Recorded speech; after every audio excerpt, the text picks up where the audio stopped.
Welcome to SP smart hybrid schooling system. बेटा आज हम लोग फिजिक्स में जेई पार्ट टेस्ट 2 को डिस्कस करने वाले हैं। ठीक है, जो आपका टेस्ट अभी भी हुआ है, आपने उसको अभी आपने दिया भी होगा और आपने क्वेश्चन शायद आपने रीड भी कर लिया होगा, तो आपको अंडरस्टैंड करना आसान होगा। देखो ध्यान ध्यान से, पहला क्वेश्चन क्या है। पहला क्वेश्चन बोल रहा है कि a barometer is constructed using a liquid of density. तो आपको फटाफट जो दिया है पहले लिख लो, कितनी दिया है लिक्विड की डेंसिटी एच, डेंसिटी आप रो एल बोलो बेटा कितना दिया है। ये आपका जो रो एल दिया हुआ है वो दिया है 760 kg पर मीटर क्यूब, ये दिया हुआ है। What would be the height of the liquid column, यानी आपसे पूछा है कि भाई लिक्विड कॉलम की हाइट क्या होगी, है ना। जबकि उसी को जब मरकरी बैरोमीटर की बात करते हैं तो कितना रीड करता है, वो जो रीड करता है कितना, इसका मरकरी का जो मरकरी की जो हाइट होगी वो कितना रीड करता है 76 सेंटीमीटर, ठीक है ना। और डेंसिटी कितना दिया हुआ है मरकरी का, बोलो बेटा जी। सिंपल आपका है 13,600 kg पर मीटर क्यूब, ठीक है बेटा जी। ये आपकी डाटा दिया गया है। तो आपसे पूछा है कि भाई what would be the height of the, आपसे हाइट पूछा है लिक्विड का। तो आप मुझे बताइए बेटा जी, अकॉर्डिंग टू डाटा कि भाई जो लिक्विड है, अगर वो ये बॉटम पर क्या है एच एल हाइट पे क्या लगा रहा है प्रेशर, अगर मान लीजिए उसने लगाया पी एल लगाया, तो मरकरी कितना लगाया बेटा जी, मरकरी लगाया तुम्हारा पी एम लगाएगा, और इन दोनों का प्रेशर क्या होगा, सेम होगा। P L is equal to क्या बेटा होगा, पी एम होगा। तो आप क्या लिखोगे कि P L is equal to P M, pressure को सेम कर दोगे, आपको आंसर मिल जाएगा, है कि नहीं है। देखो कैसे, ये कितना होगा तुम्हारा पी एल, तो आप कहोगे rho L h L into g, rho g h होता है ना आपका, और rho M h M into g, g से जी आपका कट जाएगा। आपको एच एल निकालना, हाइट ऑफ लिक्विड निकालना है, तो rho M into h M upon rho L कर दोगे बेटा जी। बस रो एम की वैल्यू रखो और सॉल्व कर लो, तो 0.76 इंटू 1360 अपॉन पी एल कितना आपका 760 दिया हुआ है, ठीक है बेटा जी। जब इसे सॉल्व करो कितना आ जाएगा तुम्हारा 13.6 मीटर, ये आपकी आ जाएगी किसकी, हाइट ऑफ लिक्विड कॉलम। तो आई थिंक 13.6 मीटर आपका करेक्ट आंसर होगा, ठीक है। मैं अगले क्वेश्चन पे आता हूँ बेटा जी। बेटा क्वेश्चन क्या बोल रहा है, a capillary tube of radius R emerge in water and water rises into a height H, कितना ऊपर जा रहा है ये एच हाइट ऊपर जा रहा है, ठीक है ना। The mass of water in capillary tube is 5 ग्राम, इसमें कितना मास आ रहा है पता, 5 ग्राम मास आ रहा है, ठीक है ना। Another tube of radius 2r, दूसरा ट्यूब लिया हमने, क्या उसकी रेडियस आपकी 2r है, इसको हमने कहाँ वाटर में मर्ज किया। The mass of water that will rise in this tube, कितना मास इस वाटर में ऊपर की तरफ क्या करेगा, राइज करेगा, उसको निकालना है। सबसे पहले क्या है कि हमें हाइट मालूम होनी चाहिए, तो फार्मूला क्या होता है, हाइट ऑफ एसेंट का फार्मूला आपको पता है कि T is equal to, sorry height क्या होता है, H is equal to 2t cos theta upon बेटा रो जी और आर। तो एच और आर में रिलेशन आपको क्या मिलता है, एच यानी R is inversely proportional to H होता है, ठीक है बेटा जी। ये चीज़ आप जानते हो, लेकिन हमें मास में पूछा हुआ रिलेशन है ना। तो अगर मास की बात करूं तो एम कितना होता है, एम होता है तुम्हारा कितना, डेंसिटी इनटू वॉल्यूम। तो एम की बात अगर करूं तो डेंसिटी कितना है, डेंसिटी इनटू वॉल्यूम, डेंसिटी जो कहते हुए रहेगा क्योंकि दोनों ही केस में लिक्विड है। वॉल्यूम क्या होता है बेटा जी, ए इंटू एच, है ना। तो अब मुझे बताइए कि ये क्या है, मास एरिया और हाइट के प्रोडक्ट के बराबर है, तो यानी m1 अपॉन अगर यहाँ m2 करोगे तो यहाँ क्या आ जाएगा पाई r1 का स्क्वायर अपॉन पाई r2 का स्क्वायर, है ना। सिंपल लग रहे हैं, r1 का स्क्वायर अपॉन क्या है r2 का square into h1 upon simple क्या कर लोगे h2 कर लोगे, ठीक है बेटा जी। ये हो गया तुम्हारा m1 m2 का रिलेशन। लेकिन अब h1 h2 अगर आपको पाना है तो आप यहाँ से निकाल लोगे क्या चीज़, देखो बेटा जी h1 अपॉन h2 क्या आ जाएगा, r2 अपॉन r1 आ जाएगा, है क्या बेटा जी, r2 अपॉन r1। तो यहाँ रख लेते हैं कि m1 upon m2 is equal to क्या होगा तुम्हारा ये r1 का स्क्वायर अपॉन r2 का square into h1 upon h2 कितना है r2 अपॉन क्या सिंपल r1। तो यहाँ से ये कटेगा, यहाँ से ये कट जाएगा बेटा जी। तो m1 अपॉन m2 क्या आ जाएगा बेटा जी, m1 अपॉन m2 आ गया आपका ये 1/2 आ गया, क्योंकि आपका क्या है, R2 आपका 2 है ना, 2 आ गया। तो बोलो M2 की वैल्यू क्या आएगी, M2 is equal to 2M1। I think ये जो आपका M2 होगा वो पहले वाले मास का डबल होगा। तो कितना हो जाएगा तुम्हारा, बोलो जी, 2 × 5 ग्राम है ना आपका, जगह 10 ग्राम। तो सिंपल सा कॉन्सेप्ट, अच्छा क्वेश्चन था। बस आपको बस क्या है कि R और H के साथ खेलना था, मास को मिलाकर, ठीक है ना। मास और R और H में क्या रिलेशन है, तो ऐसे क्वेश्चन बड़े इंपॉर्टेंट होते हैं। मैं अगले कॉन्सेप्ट कर रहा है कि a liquid does not wet the solid. आपका क्वेश्चन नंबर अगर हम बताएं इसका 3 है ना, कौन सा, हाँ 3 है। इसका आंसर नंबर 3 देखना। ये आपके पास क्या है, अगर कोई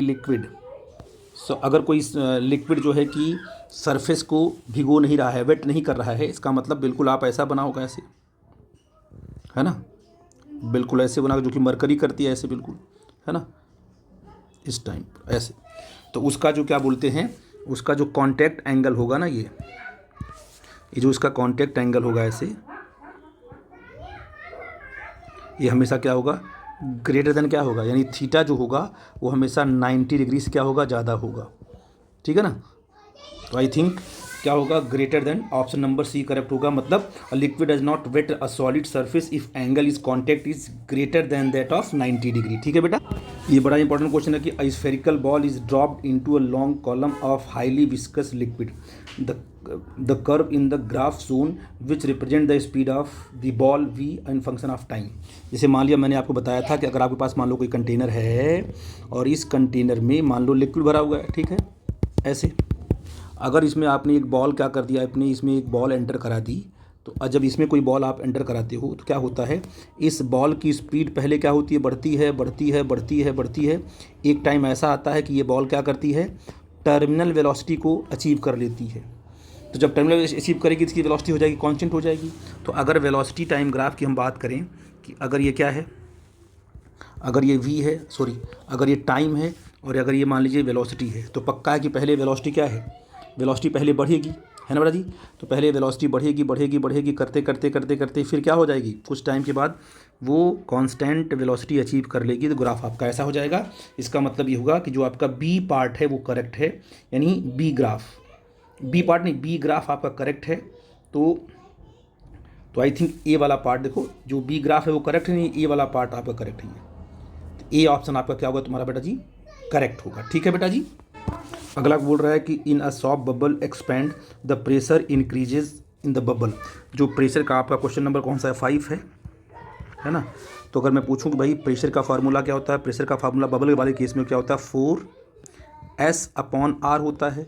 और जब बबल आपका इंक्रीज करेगा तो उसकी जो रेडियस क्या होगा, बढ़ जाएगी। तो इसका R क्या होगा, इंक्रीज करने बढ़ेगा तो R बढ़ जाएगा, तो पक्का है P क्या है तुम्हारा, डिक्रीज जाएगा। तो इसका आंसर क्या आ जाएगा तुम्हारा, डी का मतलब क्या आएगा, डिक्रीजेस, ठीक है ना। सिंपल सी बात थी, केवल क्वेश्चन को पढ़ो आंसर निकल जाएगा, ठीक है। कह रहा है कि the venturi meter works on, तो वेंचुरी जो मीटर आपका होता है, क्वेश्चन नंबर आपका 6 है। ये जो आपका वेंचुरी मीटर है ये क्या करता है, ये बर्नौलीज थ्योरम पर काम करता है, work on Bernoulli's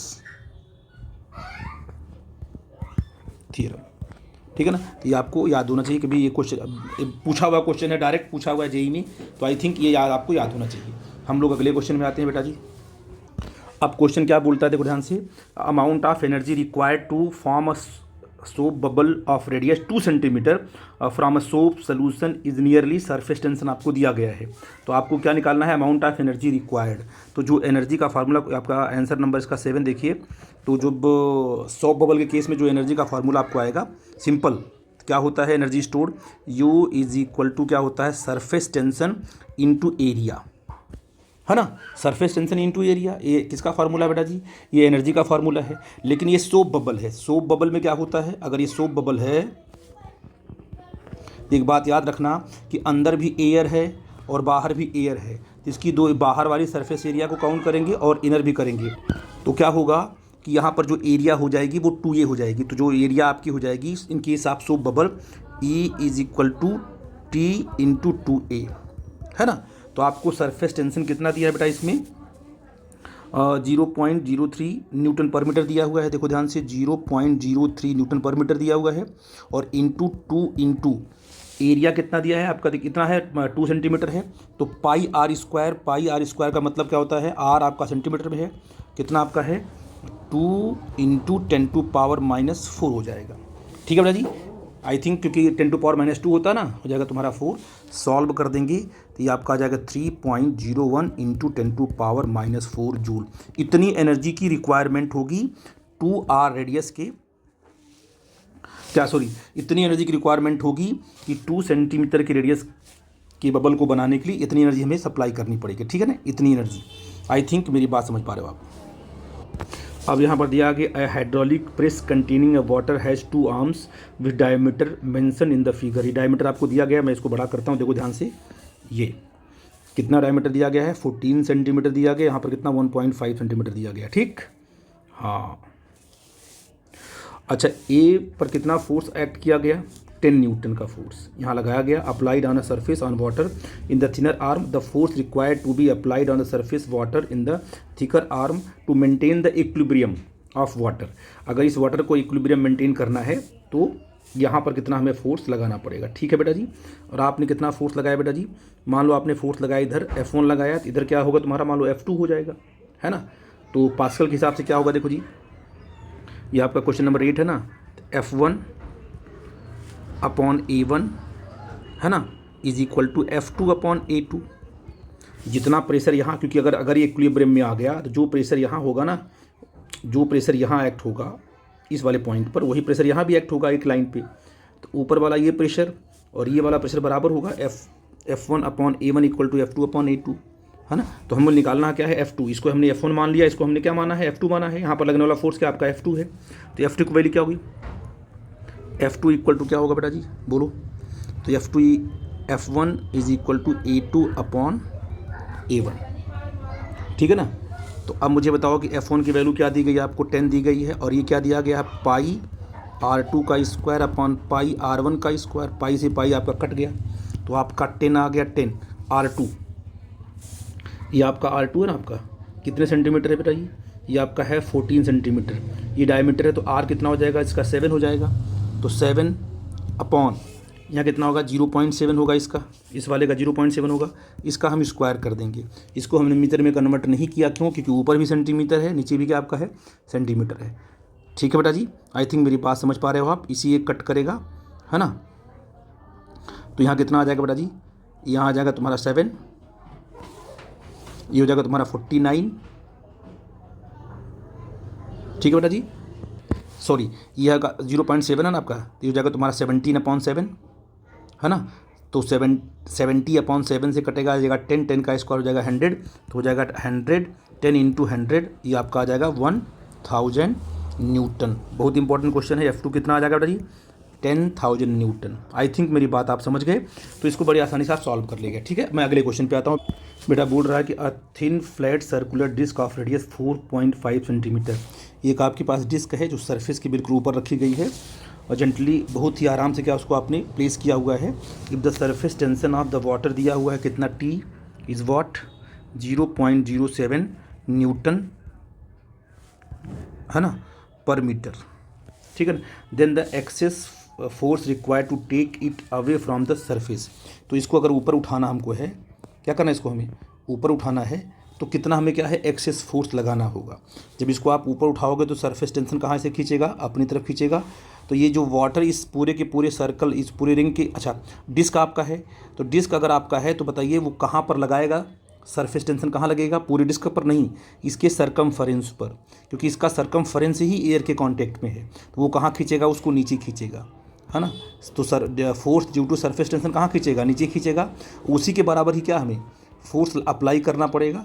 force due to surface tension कहाँ खींच रहा है, उसको नीचे की तरफ खींच रहा है, और हमें फोर्स कहाँ अप्लाई करना पड़ेगा उठाने के लिए, ऊपर की तरफ। तो ये वाला फोर्स और ये वाला फोर्स बराबर ही होगा। तो आपको क्या निकालना है यहाँ पर, force due to surface tension. तो force due to surface tension क्या होता है, टेंशन आपका होता है फोर्स पर यूनिट क्या बड़ा होता है, लेंथ होता है। अच्छा लेंथ कितना लेंगे हम, डिस्क आपका है तो इसका जो सरकमफरेंस है 2πr, तो T is equal to F upon क्या है 2πr। तो force due to surface tension क्या, T इंटू क्या हो गया 2πr हो गया। ठीक है बेटा जी, आई थिंक ये बात समझ गए। बस आप वैल्यू पुट करो, आपको आंसर मिल जाएगा। ठीक है ना। तो 0 पॉइंट कितना है 07, ये चीज़ क्या चीज़ आपका है, ये तो आपका, और इंटू 2 इंटू 3.14 इंटू, है ना बेटा जी। और आर की वैल्यू आपको क्या दी गई है 4.5 सेंटीमीटर दिया गया है, इंटू 4.5 इंटू 10⁻⁻²। आई थिंक ये बात आप समझ गए। अब बताओ कितना आ जाएगा, जब फोर्स को कैलकुलेट करोगे तो ये आपका अप्रॉक्सीमेटली आ जाएगा 19.8 न्यूटन।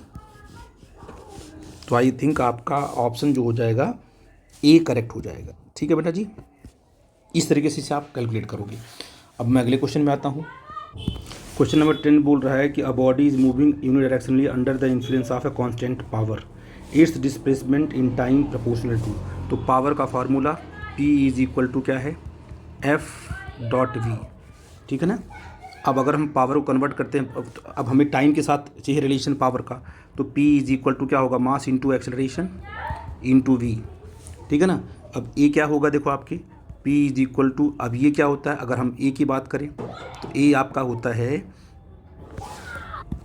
तो यहाँ पर हम क्या करेंगे बेटा V को कन्वर्ट कर लेंगे, तो यहाँ पर ए है ही, और इंटू क्या होगा तुम्हारा V क्या होगा A इंटू टी हो जाएगा।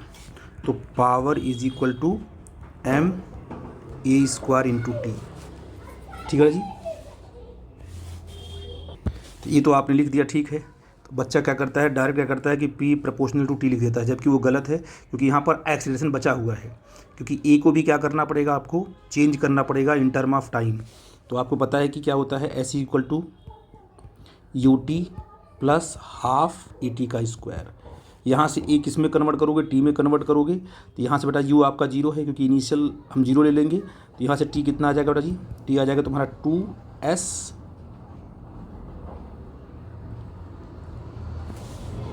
सॉरी यहाँ से ए निकालो, ए इज़ वॉट 2s, है ना, 2s अपॉन टी स्क्वायर, है ना। तो यहाँ P लिखोगे m इंटू ए, क्या लिखोगे 2s अपॉन टी स्क्वायर, करोगे आपका यहाँ होल स्क्वायर इंटू क्या कर दोगे टी कर दोगे, तो P क्या आ जाएगा m into 4s square upon T power 4, है ना। और इंटू यहाँ पर आपको पूछा गया टी, तो यहाँ से टी कट करोगे तो यहाँ आ जाएगा टी क्यूब। तो P is equal to m into 4s square upon क्या आ गया बेटा टी क्यूब। हमें s और t में चाहिए रिलेशन, इसे ट्रांसफ़र कर दोगे तो क्या आ जाएगा तुम्हारा s square is directly proportional to T cube. तो s is directly proportional to what t power 3/2। ये यानी कहने का मतलब ये होगा ऑप्शन नंबर आपका डी सही होगा, t पावर 3/2। ठीक है, थोड़ा सा कॉन्सेप्चुअल है, लेकिन आपको चलना ही पड़ेगा, तभी आपको आंसर मिलेगा। ठीक है ना। तो अगले क्वेश्चन में आते हैं बेटा हम। क्वेश्चन बोल रहा है bullet of mass 50 gram is fired with a speed 100 metre per second on a plywood and emerges with, कितने से निकला 40 मीटर पर सेकेंड, है ना। The percentage loss in kinetic energy. तो फार्मूला सीधे क्या होता है काइनेटिक एनर्जी। ये क्वेश्चन नंबर कौन सा है, ये क्वेश्चन नंबर आपका 11 है, ठीक है ना। तो आप तो क्या होती है तुम्हारा काइनेटिक एनर्जी, बोल बेटा क्या होती है, ये सीधे होती है पी स्क्वायर बाई क्या होता है 2m होता है कि नहीं, पी स्क्वायर बाई 2m होता है।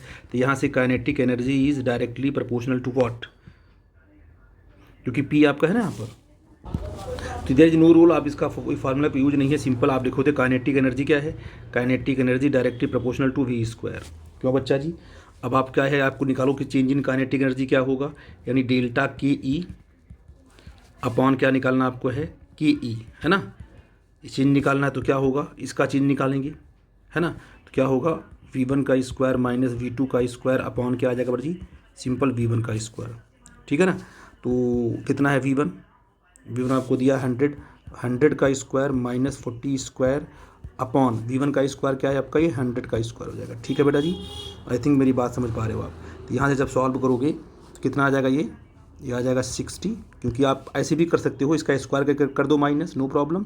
और ऐसे भी कर सकते हो कि इसका 100 प्लस 60, 100 प्लस 40 और 100 माइनस 40, है ना। तो क्या हो जाएगा 100 अगर प्लस करोगे माइनस करोगे तो आ जाएगा तुम्हारा 60 आ जाएगा, प्लस करोगे तो 140 आ जाएगा, और अपॉन यहाँ कितना है 100 आ गया, दोनों से एक कट जाएगा बेटा जी। आई थिंक मेरी बात समझ, कितना आ गया तुम्हारा 84 आ जाएगा। तो अब change in kinetic energy in percentage निकालना है, तो चेंज इन काइनेटिक एनर्जी है ना, तो change in kinetic energy upon initial kinetic energy, और इनटू क्या कर लेंगे हम लोग 100 कर लेंगे, तो ये आ जाएगा 84%। ये आपका रिजल्ट आ जाएगा। I think 84% is correct option. ठीक है बेटा जी, मैं अगले क्वेश्चन में आता हूँ। अब आपको बोल रहा है कि 4 पार्टिकल ABCD ऑफ मास, एक का मास m/2 है, दूसरे का मास m है, तीसरे का मास 2m है, और नेक्स्ट वाले का मास आपका 4m है। तो हैव द सेम मोमेंटम, सबका मोमेंटम क्या है, C से P, अब P सबका मोमेंटम सेम है, तो particle with maximum kinetic energy. तो फार्मूला जो मैंने अभी शुरू बताया था आपको कि काइनेटिक एनर्जी है ना is directly proportional to p² by क्या होगा बेटा जी, 2m होगा। मोमेंटम अगर सेम है तो kinetic energy is inversely proportional to mass. इसका मतलब जिसका मास क्या होगा, जिसका मास बड़ा होगा, आपसे क्या पूछा है मैक्सिमम, तो जिसका मास सबसे छोटा होगा उसकी काइनेटिक एनर्जी सबसे क्या होगी, बड़ी होगी। मुझे लगता है कि m/2 mass have maximum kinetic energy, ठीक है ना। यानी कहने का मतलब आपका ऑप्शन नंबर m/2 है ना आपका A, तो ऑप्शन नंबर A आपका करेक्ट हो जाएगा। ठीक है बेटा जी, आई थिंक मेरी बात आप समझ गए। अब मैं अगले क्वेश्चन पे आता हूँ। कह रहा है कि 3 bodies ABC have equal kinetic energies, है ना। अब मास कितना है 400 kg, 1.2 kg, 1.6 kg, है ना रेस्पेक्टिवली। ये kg में नहीं होगा, ग्राम में होगा बेटा जी। यहाँ क्या होगा, ग्राम होगा तभी बनेगा रिलेशन, जो आंसर तभी आएगा, अदरवाइज नहीं आएगा। यहाँ होगा तुम्हारा ग्राम, ठीक है, ग्राम कर लोगे तो आपको आंसर मिल जाएगा, अदरवाइज आंसर कुछ और आएगा। यहाँ कर लेना ग्राम, और 1.2 kg, 1.6 kg the ratio of their lean momentum. इसका मतलब क्या है कि इसने ABC में क्या रखा है, काइनेटिक एनर्जी क्या कर रखा है इन्होंने, कि ये कांस्टेंट है। तो आप kinetic energy is equal to p² by क्या होता है, 2m होता है। अगर ये कांस्टेंट हो जाएगा तो p² डायरेक्टली प्रोपोर्शनल टू क्या m हो जाएगा, तो p ये हो जाएगा √m, ठीक है ना। तो यहाँ से क्या आ जाएगा तुम्हारा P1 अपॉन P2 रूट में m1 अपॉन m2, है ना। इस तरीके से चलेगा। या ऐसे कह सकते हो कि भाई अगर तीन पार्टिकल्स हैं, 2 में तो ठीक है, रेशियो लिखते हो आप लोग। अगर 3 है तो क्या होगा, P1 ratio P2 ratio P3, इसको क्या होगा √m1 ratio √m2 ratio √m3। तो m1 कितना है देखो बेटा जी, आपका 400 ग्राम है ना। इसको अगर 400 ग्राम की बात कर रहे हैं हम लोग, इसे केजी में कन्वर्ट करेंगे 400 ग्राम को, तो कितना आ जाएगा बेटा जी बताओ। इसको ग्राम में ही रहने दो, तो ये आपका आ जाएगा 400 रेशियो। अब अगर 1.2 kg को ग्राम में कन्वर्ट करेंगे, है ना, तो 30 आ जाएगा, तुम्हारा आ जाएगा 1200, और रेशियो 1.6 को ग्राम में कन्वर्ट करो क्योंकि हमें रूट निकालना है ना, तो जाएगा तुम्हारा 600। तो आई थिंक मेरी बात आप समझ में क्या बोल रहा हूँ, ठीक है बेटा जी। यहाँ कितना आ जाएगा तुम्हारा देखो, यहाँ हो जाएगा 20, ये कितना हो जाएगा बेटा जी, यहाँ 100 ले लेंगे ना आपका। तो अगर यहाँ पर 20 इंटू क्या कर देंगे 60 इंटू, अगर इसे कर दे 400 इंटू 3, तो ये 20 बाहर आ जाएगा, 3 अंदर रहेगा रेशियो में। ये कितना हो जाएगा बेटा तुम्हारा, ये तुम्हारा हो जाएगा 40। तो अगर हम 20 से डिवाइड कर दें तो क्या हो जाएगा हमारा 1 रेशियो √3 रेशियो 2, यानी आपका 1 रेशियो √3। ऑप्शन नंबर डी आपका करेक्ट होगा। ठीक है बेटा जी, आई थिंक मेरी बात समझ पा रहे हो। और ये क्वेश्चन नंबर कौन सा था, ये क्वेश्चन नंबर आपका 13 था, ठीक है ना। अब अगला क्वेश्चन में आते हैं बेटा 14 देखते हैं कि गिवन बिलो आर 2 स्टेटमेंट्स। पहला, viscosity of gases is greater than that of the liquid. ऐसा होता नहीं है, क्योंकि गैसेज की विस्कोसिटी क्या है, लिक्विड से कम होती है। तो पहला स्टेटमेंट आपका इनकरेक्ट हो गया। Surface tension of liquid decreases due to the presence of insoluble impurities, ठीक है ना। तो आप कह सकते हो ठीक है बिल्कुल, ये यानी statement 1 is correct but statement 2 is नहीं, स्टेटमेंट 1 इज इनकरेक्ट। तो पहला स्टेटमेंट इनकरेक्ट है, लेकिन दूसरा स्टेटमेंट सही है, इसलिए आपका बी ऑप्शन करेक्ट होगा, ठीक है ना। इसमें कुछ करना नहीं, आपको बस बी ऑप्शन क्या इसमें करेक्ट होगा, ठीक है बेटा जी। क्वेश्चन बोल रहा है small ball of mass m and density rho is dropped in a viscous liquid of density rho not, है ना, P नॉट मतलब rho nought. After some time the ball falls with the constant velocity, the viscous force on the ball. ठीक है, आपको पता है कि अगर एक बॉल क्या है किसी भी लिक्विड में क्या है, जब गिरती है तो उसकी स्पीड टाइम के साथ क्या होती है, बढ़ती है। बढ़ते बढ़ते इस बॉल पर तीन फोर्सेस काम करते हैं। एक तो उसका mg, यहाँ पर क्या है FB, और ये आपका विस्कस फोर्स FT। और जब इस बॉल ने क्या किया है, टर्मिनल वेलोसिटी अचीव की है यानी VT, तो वैसे ही ऊपर वाले फोर्स जो अपवर्ड फोर्स हैं, downward force are equal, FV equal to FV plus FB equal to mg कर दिया। तो यहाँ से विस्कस फोर्स क्या होगा, इसको उधर कर दिया तो क्या होगा तुम्हारा बेटा जी, mg माइनस FB। और mg क्या होता है, mg इज़ द आपका बॉल का मास है, कितना होगा, v rho into g, rho is the density of the solid, minus v, ये आपका बॉयंसी है। बॉयंसी क्या होता है, बॉयंसी होता है volume of the liquid displaced, v ही रहेगा। ये रो नॉट है लिक्विड की density, v rho naught into g, ठीक है ना। यहाँ से हमने क्या किया, Vg कॉमन ले लिया, रो माइनस रो नॉट हो गया बेटा जी। तो यहाँ से क्या होगा तुम्हारा, देखो ध्यान से, तो अब इसमें से अगर रो हमने कॉमन ले लिया तो रो V इंटू जी हो जाएगा, तो 1 minus rho not upon rho हो जाएगा। और V रो इंटू जी क्या होगा, mass of the solid mg। तो आई थिंक जो विस्कस फोर्स निकल के आया वो mg 1 minus rho not upon rho आया। ठीक है बेटा जी, आई थिंक मेरी बात समझ पा रहे हो। इसका मतलब ये होगा कि आपका ऑप्शन नंबर यहाँ बी करेक्ट होगा। कुछ नहीं करना था, इसको इक्वल करके ट्रांसफ़र करके बस क्या है, आपको उसके फार्मूले को पॉइंट आउट करके यहाँ रिजल्ट निकाल देना था। ठीक है बेटा जी, मैं अगले क्वेश्चन पे आ रहा हूँ। ये कौन सा क्वेश्चन था, ये क्वेश्चन नंबर आपका था, ये क्वेश्चन नंबर आपका 15 था। ठीक है बेटा जी, अब मैं अगले क्वेश्चन पे आता हूँ। क्वेश्चन बोल रहा है कि mercury fill in a tube of radius 2 centimetre. देखो ये ट्यूब है, इसमें कितना, इसकी क्या रेडियस आपकी 2 सेंटीमीटर है, इसमें हमने मरकरी फिल कर दिया है। The force exerted by the mercury on the bottom of the tube, कितना फोर्स एक्सर्ट करेगी, क्या हाइट दिया गया है, 30 सेंटीमीटर दिया गया, मरकरी दी गई है। तो फोर्स क्या होता है, P इंटू क्या बेटा होता है, देखो ध्यान से, फोर्स आपका होता है P इंटू A होता है, ठीक है ना। आई थिंक मेरी बात समझ पा रहे होते। तो प्रेशर कितना होगा, यहाँ पर जो प्रेशर एक्ट होगा, एक तो मरकरी की हाइट से प्रेशर एक्ट होगा, एक तुम्हारा जो है एटमॉस्फेयर उस पर प्रेशर एक्ट करेगा। तो क्या लिखा आपने, देखो जी यहाँ लिखा P0 प्लस, ये आपका P0 है, इसको आप लिखो P0 मतलब एटमॉस्फेरिक प्रेशर, ठीक है ना, और प्लस रो GH है ना। तो P0 कितना होता है, 10 टू पावर 5 होता है। रो की वैल्यू क्या होती है, मरकरी 1.36 10 टू पावर 4 दिया है इसकी डेंसिटी, जी आपका 10 होता है। एच कितना दिया है, 30 सेंटीमीटर में 30 इंटू 10 टू पावर -2 यहाँ दिया। ठीक है बेटा जी, आई थिंक मेरी बात समझ पा रहे हो। और इंटू ए क्या होगा तुम्हारा, पाई आर स्क्वायर, आर कितना है, तो आर आपका कितना 2 इंटू 10 पावर -2 दिया गया ना बेटा जी। तो आपने क्या किया, इसको आपने स्क्वायर करोगे ना, करोगे इसका स्क्वायर, तो 4 इंटू 10 टू पावर -4 हो जाएगा। ठीक है, अब यहाँ सॉल्व करेंगे इसको, ध्यान देना 10 टू पावर 5 है, आप इसको सॉल्व करोगे अंदर तो आप कितना आ जाएगा, 4.08 10 टू पावर हो जाएगा 4 हो जाएगा बेटा जी। और ये सारी वैल्यू यहाँ पुट कर दोगे। अब यहाँ क्या करोगे, जब इसको 10 टू पावर 5 बनाओगे तो पॉइंट आप इधर कर दोगे, तो ये जगह 0.408 और 10 टू पावर 5 कॉमन ले लोगे, तो यहाँ बचेगा आपका 1 माइनस 0.4 ही बचेगा ना। यहाँ पर सॉल्व करोगे तो आपका आ जाएगा 177 न्यूटन। सिंपल, ये आपका कैलकुलेशन है, तो ये आपका जो इसका आंसर कितना आ जाएगा, 177 न्यूटन। ये क्वेश्चन नंबर 16 का। ठीक है बेटा जी, मैं अगले क्वेश्चन पे आता हूँ। ये देखिए बिल्कुल क्या है कि pressure inside a soap bubble is greater than that of pressure outside by an amount. अगर सोप बबल आपका है, ठीक है जी, क्या आपका, अगर मान लीजिए जैसे मान लो आपका सोप बबल है, तो जो कितना है सर, आपका कितना होगा एक्सेस प्रेशर आपका, देखो ध्यान से, ये होगा delta P is equal to 4S/R। 4 हमने क्यों लिया, क्योंकि सोप बबल होता है, सोप बबल में एयर अंदर भी होती है और बाहर भी होती है, इसलिए हम क्या यहाँ लिखते हैं 4S या 4T लिखते हैं। अगर यही लिक्विड होता ड्रॉप, फॉर लिक्विड ड्रॉप होता ना, इसके लिए हम क्या लिखते, डेल एक्सेस प्रेशर क्या होता है 2T/R होता, ठीक है ना, या 2S/R होता। ये किसके लिए, लिक्विड के लिए होता। लेकिन सोप के लिए क्या होगा आपका, अगर ये सोप है तो 4S/R होगा, तो ये 4S/R करेक्ट होगा आंसर। ठीक है बेटा जी, मैं अगले क्वेश्चन में आता हूँ।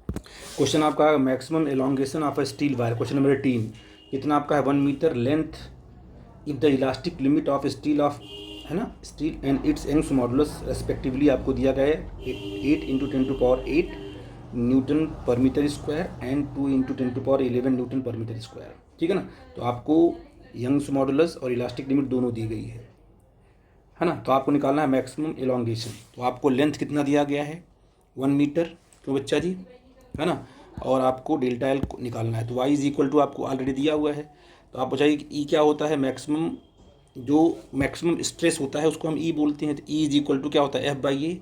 जो मैक्सिमम स्ट्रेस कितना दिया आपको, देखो ये 8 into 10⁸ newton per metre square, ठीक है ना। तो Y is equal to F by A L upon delta L. Delta L की वैल्यू यहाँ से क्या आ जाएगी, F by A L upon A. और एफ बाई ए क्या है, मैक्सिमम स्ट्रेस आपका है। कितना दिया हमने, 8 इंटू 10⁸ दे दिया, इंटू क्या है 1 दे दिया। वाई की वैल्यू क्या है, 2 इंटू 10⁻11 रख दिया। 2 से 2 कर गया 4 कर गया, आ गया बड़ा यहाँ से, है ना। तो डेल्टा एल की वैल्यू क्या आ गई, 4 इंटू 10⁻³ मीटर आ गई। और जब इसको हम मिलीमीटर में कन्वर्ट करेंगे तो क्या आ जाएगा हमारा, 4 मिलीमीटर आ जाएगा। 10⁻³ मीटर है ना, आ जाएगा 4 मिलीमीटर। आई थिंक पहला ऑप्शन आपका करेक्ट होगा, तो इसका फर्स्ट ऑप्शन करेक्ट होगा। ये बात आप समझ लीजिए, ठीक है बेटा जी। मैं अगले क्वेश्चन पे आता हूँ। क्वेश्चन आपका है, metallic bar of Young's modulus दिया आपको कितना, 5 इंटू 10⁻11 न्यूटन। तो यंग्स मॉडुलस मैंने यहाँ पर पॉइंट आउट कर दिया है 0.5 करके, बेटा देखो ध्यान से, है ना। इस वाले केस में आपका यंग्स मॉडुलस दिया हो गया है। और coefficient of linear thermal expansion आपको दिया है, ये दिया गया है 10⁻⁻, है ना। तो अब आपको निकालना है कि, और लेंथ 1 मीटर दिया है। एरिया ऑफ क्रॉस सेक्शन देखो आपको दिया हुआ है इतना, लेंथ भी आपको मैंने पॉइंट आउट कर दिया है। और जो इसका कहाँ कहाँ से 0 से लेकर के 100 डिग्री तक इसको हीट किया गया, इसको हीट सप्लाई की गई, है ना। तो T1 कितना आ गया 0 डिग्री, और T2 आपने 100 ले लिया, ठीक है बेटा जी। तो आपसे पूछा है कि विदाउट बेंड नहीं हो रहा आपका जो रॉड है, बेंड द कंप्रेसिव फोर्स, आपको कंप्रेसिव फोर्स निकालना है, ठीक है ना। तो कंप्रेसिव फोर्स निकालने के मतलब जो कंप्रेसिव स्ट्रेस है वो निकालना है, ठीक है ना। तो आपको पता है कि स्ट्रेस क्या होता है, वाई इंटू स्ट्रेन, यानी यंग्स मॉडुलस क्या होता है, स्ट्रेस अपॉन स्ट्रेन होता है। तो स्ट्रेस की वैल्यू क्या हो जाएगी, Y into delta L upon L. और जो स्ट्रेस होता है ना, तो अब डेल्टा एल की वैल्यू क्या होगी, बताइए बेटा जी। अगर हम डेल्टा एल की बात करें तो डेल्टा एल क्या होता है, देखो ध्यान से। तो डेल्टा एल आप कहते हो कि सर कि alpha into initial length into delta T होता है ना। तो देखिए अगर यहाँ रखेंगे हम लोग तो एल से एल तुम्हारा कट जाएगा, तो क्या आ जाएगा, अल्फ़ा डेल्टा टी आ जाएगा। बस F upon A is equal to Y alpha delta T. तो एफ़ की वैल्यू क्या होगी, Y A alpha delta T. ये आपका फार्मूला है, इसे बोलते हैं कंप्रेसिव स्ट्रेस या कंप्रेसिव फोर्स बोलते हैं इसको। इसे क्या बोलते हैं, कंप्रेसिव फोर्स बोलते हैं। वो तो एफ अपॉन ए होगा, कंप्रेसिव स्ट्रेस होगा। ए से जब इसमें मल्टीप्लाई कर दोगे तो हो जाएगा कंप्रेसिव फोर्स हो जाएगा। तो वाई की वैल्यू, ए की वैल्यू और अल्फ़ा और डेल्टा टी आपने यहाँ रख दिया। रखने के बाद देखो बेटा जी कितना आ गया, 5 इंटू 10⁻⁴ आ गया। तो हम कहेंगे अकॉर्डिंग टू क्वेश्चन क्या है, 5 इंटू 10⁻³ न्यूटन का आपका फोर्स यहाँ पर एक्ट हो गया।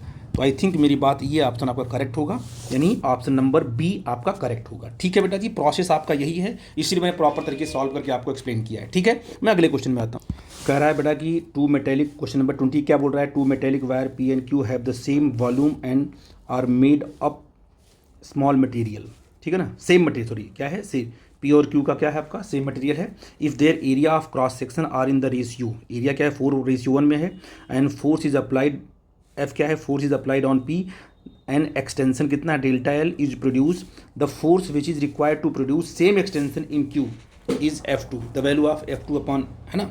एक्सटेंशन को सेम इन्होंने किया है। तो आपने कहा कि F इज इक्वल टू क्या है, वाई ए अपॉन एल, डेल्टा एल होता है ना, फोर्स होता है, बोलो बच्चा जी। तो आपका ठीक है, ये तो फार्मूला पहला आपका है। और जो वॉल्यूम होता है वो L इंटू ए होता है ना। तो L इक्वल टू क्या होगा, V अपॉन ए। तो यहाँ से हम L को रिप्लेस कर देंगे तो क्या आ जाएगा तुम्हारा, Y A square upon V into delta L. याद रखना इस बात को, हमने यहाँ पर L को क्यों रिप्लेस, क्योंकि L के बारे में कोई इन्फॉर्मेशन नहीं है, लेकिन ये बोल रहा है इन्होंने कि एरिया ऑफ क्रॉस सेक्शन कितना 4 है, force applied extension of delta is produce, the force which is required to produce same extension in Q, है कि नहीं बेटा जी। तो क्या किया हमने, देखो बेटा जी, तो आपने एल को क्यों है यहाँ से कन्वर्ट, क्योंकि यहाँ पर वॉल्यूम की दी, सेम वॉल्यूम की बात कर रहा है कि हैव द सेम वॉल्यूम, इसलिए हम एल को वॉल्यूम में कन्वर्ट किए। तो L equal to V upon A हो गया। तो जब यहाँ पर वी अपॉन ए रखोगे, ए जाएगा ऊपर, तो Y A square upon V is equal to into delta L हो गया बेटा जी। अब देखो वॉल्यूम भी कांस्टेंट है, ए भी कांस्टेंट है, और एक्सटेंशन भी आपका कांस्टेंट है कि नहीं बेटा जी। तो एफ प्रोपोर्शनल टू क्या तुम्हारा हो जाएगा, ए स्क्वायर, तो F1 upon F2 is equal to A1 का स्क्वायर अपॉन A2 का स्क्वायर, डायरेक्ट बन जाएगा रेशियो आपका। तो A1 कितना आपका है 4:1 में है, तो 4 का स्क्वायर अपॉन 1 स्क्वायर 16/1 आ जाएगा। ठीक है ना। बस इसका ख्याल करना कि आपको L को कन्वर्ट करना है वॉल्यूम में, क्योंकि वॉल्यूम आपका कांस्टेंट है, लेंथ कांस्टेंट नहीं है। लेंथ और एरिया तो चेंज ही हो रही है ना बेटा जी, इसलिए हमने लेंथ को वॉल्यूम में कन्वर्ट करके फिर एरिया में और फोर्स में रिलेशन निकाल के हमने आंसर दे दिया। ठीक है बेटा जी। मैं अगले क्वेश्चन में आता हूँ। बेटा इसमें क्या बोल रहा है कि क्वेश्चन नंबर 21 क्या बोल रहा है कि a wire of length L and radius R is clamped at one end, है ना, pull by a force F। ठीक है बेटा जी। कितना फोर्स आपका F फोर्स है। If its length is increased by 1, है ना, its length increase by 1 if the radius of the wire and the applied force both are reduce to half. Radius को और अप्लाइड फोर्स को हमने क्या कर दिया, हाफ से अगर रिड्यूस कर दिया, their original value keeping their original values keeping original length constant, the increase in length will becomes। अब मुझे बताओ बेटा जी क्या है कि y इज इक्वल टू आपको पता है बाई एल और एल अपॉन डेल्टा एल होता है, तो डेल्टा एल की वैल्यू क्या होगी F upon A into L upon Y. A कितना होता है F upon pi r square L upon Y, simple सी बात हो गई। ये तो फार्मूला आपका आ गया, नो प्रॉब्लम। अब डेल्टा एल डैश बोलो कितना होता है बेटा जी, जब अगर दूसरे चेंज इन लेंथ की बात करोगे तो क्या करोगे, फोर्स को आधा करोगे F/2 करोगे और एरिया को क्या कर दोगे, तो क्या करोगे यहाँ पर F/2 और यहाँ पर A है ना, A क्या होता है पाई आर स्क्वायर, तो पाई आर स्क्वायर अगर रेडियस को आपने क्या किया 1/2 रिड्यूस किया तो A/4 हो जाएगा ना एरिया, है ना, क्योंकि एरिया क्या होता है पाई आर स्क्वायर होता है। तो R के प्लेस पे क्या रखोगे R/2, तो हो जाएगा तुम्हारा पाई आर स्क्वायर अपॉन 4 हो जाएगा ना, तो ये 1/4 हो जाएगा, तो 4 ऊपर जाएगा, तो डेल्टा एल कितना आ जाएगा तुम्हारा 2 इंटू एफ एल अपॉन ए वाई, यानी डेल्टा एल जो चेंज इन लेंथ आया सेकंड केस में वो 2 time of change in length of the first case, यानी इसका आंसर क्या हो जाएगा तुम्हारा 2 टाइम्स। ठीक है बेटा जी। मैं अगले क्वेश्चन में आता हूँ। बोल रहा है क्वेश्चन क्या कि with rise in temperature the Young's modulus of elasticity. Simple सी बात है, अगर हम टेम्परेचर बढ़ाएंगे तो मटेरियल का जो यंग्स मॉडुलस ऑफ इलास्टिसिटी होगा वो डिक्रीज होगा। क्यों होगा, क्योंकि वाई की वैल्यू क्या होती है F/L, इसको हमेशा याद रखो F/A into L upon delta L. ठीक है ना। डेल्टा एल क्या होता है, डेल्टा एल क्या होता है पता है आपको, alpha delta L alpha delta T, initial length alpha delta T. अब मुझे बताओ कि जब delta L proportional to delta T है तो पक्का है कि डेल्टा एल नीचे है ना आपका, तो Young's modulus is inversely proportional to change in temperature, है ना। इसका मतलब क्या होगा कि अगर it shows that the rigidity of material as temperature क्या करेंगे इंक्रीज करेंगे, तो वाई क्या तुम्हारा डिक्रीज करेगा, इसमें क्या आंसर आ जाएगा डिक्रीज आएगा। ठीक है ना, तो इसका नंबर सी सही होगा। ठीक है बेटा जी, आई थिंक मेरी बात आप समझ गए। ये बड़ा अच्छा क्वेश्चन देखो, कह रहा है Young's modulus of material of a wire of length L cross sectional area A is y. If the length of the wire is double and cross sectional area is half, then the Young's modulus will be, क्योंकि Young's modulus of rigidity जो है वो material की property है ना, तो हम length को बढ़ाएं या एरिया को बढ़ाएं घटाएं उस पर वाई पे कोई फ़र्क नहीं पड़ता, यंग्स मॉडुलस पे कोई फ़र्क नहीं पड़ेगा जब तक कि आप मटेरियल को ना चेंज कर दो। तो क्या करो, it is the material properties therefore it does not depend upon the length and area, तो आपका आंसर वाई ही आएगा, यानी आंसर नंबर आपका बी करेक्ट होगा। ठीक है बेटा जी, ये आपका बी जो है ना वाई ही आएगा, जो उसका यंग्स मॉडुलस पहले था वही बाद में भी रहेगा। ठीक है बेटा बोल रहा है कि द डेंसिटी 24 क्या बोला, the density and breaking stress of a wire is 6 × 10⁴ kg per metre क्यों दिया, ठीक है ना, एंड जो उसका ब्रेकिंग स्ट्रेस कितना दिया गया है 1.2 × 10⁸ Newton per metre square respectively. The wire is suspended from a rigid support on the planet where the acceleration due to gravity 1/3 of the value of the on the surface of the earth. The maximum length of the wire of with breaking is, है ना, जबकि जी की value आपको ये दिया गया है, तो ब्रेकिंग जो स्ट्रेस होगा वो फोर्स अपॉन एरिया होता है बेटा जी। ठीक है बेटा जी, आई थिंक उसको हम सिग्मा से करते हैं डिनोट। तो फोर्स कितना होता है तुम्हारा mg, है ना। फोर्स क्या होता है, फोर्स आपका होता है, देखो फोर्स क्या होता है, आपका लोड होता है ना, mg होता है, लेकिन जी की वैल्यू यहाँ क्या है 3g, तो आपका कितना हो जाएगा ये mg/3/a हो जाएगा। और m क्या होता है volume into density into g/3a हो गया बेटा जी। अब क्या होगा देखो, वॉल्यूम क्या होता है a × l होता है ना, वॉल्यूम क्या होता है a × l होता है, तो a से आपका ये कट जाएगा, सिंपल क्या आ गया L ρg/3 आ गया। तो L इज इक्वल टू क्या आ गया 3 को यहाँ मल्टीप्लाई करेंगे, जब क्रॉस मल्टीप्लाई नहीं करेंगे, है ना, तो क्या होगा 3 σ/ρ × g, है ना। सिग्मा क्या आपका है आपको पता है सिग्मा आपको दिया है कि कितना दिया बेटा जी 1 पॉइंट, ये आपका दिया ना ब्रेकिंग स्ट्रेस 1.2, तो 3 इंटू 1.2 10⁸ दिया गया अपॉन रो इंटू जी रख के सॉल्व करेंगे, आंसर कितना तुम्हारा आ गया बेटा जी 600 मीटर। सिंपल सी बात है, तो यहाँ पर कितना आंसर आ जाएगा 600 मीटर, तो ये आपका करेक्ट हो जाएगा। ठीक है बेटा जी, मैं अगले क्वेश्चन पे आता हूँ, लास्ट क्वेश्चन करेंगे हम लोग। क्वेश्चन बोल रहा है कि one end of the metal wire is fixed to a ceiling and load two K G, है ना, from the other end, and similar wire is attached to the bottom of load and another load of 1 kg hangs from this lower wires, then the ratio of longitudinal strain of the upper wire to that of the lower wire। देखो आपके पास क्या है, एक दो wires हैं, एक आपका ये है दूसरा आपका ये है, कितना इसमें 2 kg लगा है, कितना आपका लगा है 1 kg, ठीक है ना। तो आपको लॉन्गिट्यूडनल स्ट्रेन निकालना है। स्ट्रेन का फार्मूला क्या होता है, डेल्टा एल अपॉन एल होता है बेटा जी, ध्यान देना क्या होता है, डेल्टा एल अपॉन एल होता है। तो stress is directly proportional to क्या हो गया तुम्हारा डेल्टा एल हो गया। तो आपका स्ट्रेन 1 अपॉन स्ट्रेन 2 क्या होगा, डेल्टा एल 1 अपॉन डेल्टा 2। तो यहाँ से अगर हम डेल्टा एल की निकालें तो वाई इज इक्वल टू क्या होता है F upon A L upon delta L. F कितना होता है तुम्हारा बोलो जी, M G upon area into L upon delta L, है कि नहीं है। अब सब कांस्टेंट है बेटा जी ए ये सब कांस्टेंट आपको दिख रहा है, तो बोलो वाई। तो अब मुझे बताओ कि डेल्टा एल किसके हो गया, प्रोपोर्शनल मास के, क्योंकि जो क्रॉस यहाँ लेके आओगे ना तो delta L is directly proportional to mass. तो delta L 1 upon delta L 2 equal to m2 upon क्या रखेंगे हम लोग, m1 रख लेंगे, है ना। तो अब मुझे बताओ बेटा जी m1 कितना है, m1 पहले वाले का मास, क्योंकि पहले वायर के लिए तो मास दोनों काउंट होगा साथ में ना, 2 kg प्लस 1 kg तुम्हारा 3 हो जाएगा। और m2 कितना होगा, m2 नीचे वाला आपका है, तो इस सेकेंड वायर के लिए जो आपका ये होगा ये सिंपल 1 kg ही होगा। तो यहाँ पर m2 कितना रखेंगे 1 kg, तो delta L1 upon delta L2 का जो रेशियो कितना आ जाएगा बेटा जी 3/1 आ जाएगा, ठीक है।